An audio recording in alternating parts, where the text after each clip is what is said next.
House Rules Committee meeting today to determine whether the debt ceiling deal will make it to the House floor. President Biden sounding confident that the bill will be passed before Treasury Secretary Janet Yellen's June 5th deadline. Here's the president.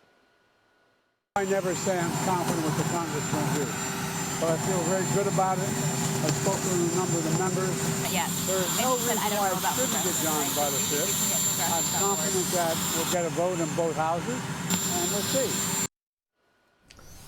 Florida Congressman Byron Donalds coming out against this bill. He tweeted that after reading the debt ceiling deal, he is absolutely no on this deal. Former House Speaker Newt Gingrich, meanwhile, is urging the GOP to stay united and approve this deal.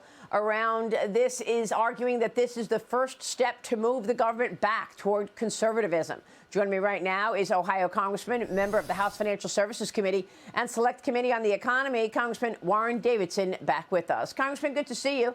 Thanks very much for being here. Good morning, Maria. Good morning. Will you vote yes on this deal? And what's the likelihood that we actually see it pass tomorrow or this week? Well, I certainly want to vote yes for it. I think it will pass. It won't pass with just Republican votes. So what's yet to be told is how many Democrats will be able to support the bill.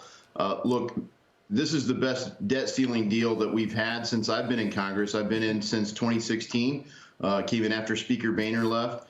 And this is the first debt deal that we got since the Budget Control Act of 2011 when John Boehner was Speaker. So we've had debt ceilings that simply raise the debt limit. We've had token kind of things. This has some real substance. And frankly, you know, while work requirements, for example, did get watered down from what we passed in the Limit, Save, Grow, we didn't get that done with a Republican-controlled House and Senate and Donald Trump as president. This is something that we get as part of the debt ceiling deal. And there are other wins in there. There are a lot of concerns because this, frankly, raises the debt. But there isn't a path over the next 2 years to not raise the debt. Yep. Let's go through some of the criticism. You've got people like Senator Lindsey Graham talking about the defense spending not enough given the threats that we are facing as a nation. Speaker McCarthy is also facing criticism for failing to use the debt ceiling to rein in the IRS. Here's Lindsey Graham's tweet. I will use all powers available in the Senate to have amendment votes to undo this catastrophe for defense. He supports raising the debt limit for 90 days to give us a chance to correct this disaster. Then you've got New York Post columnist Miranda Devine pointing out that the deal only strips less than $2 billion from the IRS's budget. This was Kevin McCarthy's main,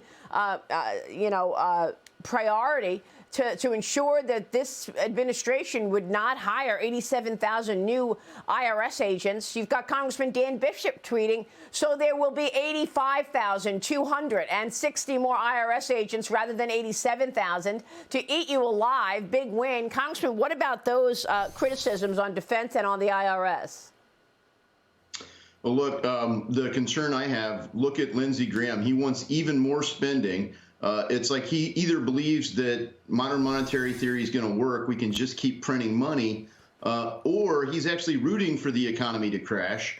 He just doesn't want to default right now. So you can't have it both ways. You want unlimited spending and, no path to pay for it. So there is no path to pay. And the other thing that Lindsey Graham's upset about is we don't fund more wars in Ukraine.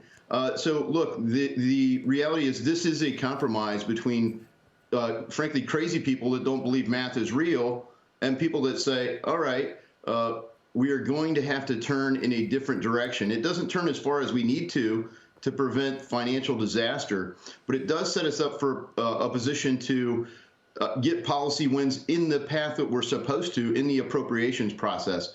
Regular appropriations have not passed since 2005. And I think that's what Lindsey Graham's afraid of, is that this bill would actually require all 12 appropriations bills to pass, or there would be cuts of 1%. It would go into effect in January of 2024. If we don't cut a deal, everything gets funded at 99%. So there's no threat of shutdown in the fall. Oh, if we don't do this, Christmas is going to be canceled and grandma won't get her Social Security check. There's none of those threats anymore. That's how everybody keeps getting rolled by this endless war crowd that Lindsey Graham kind of represents.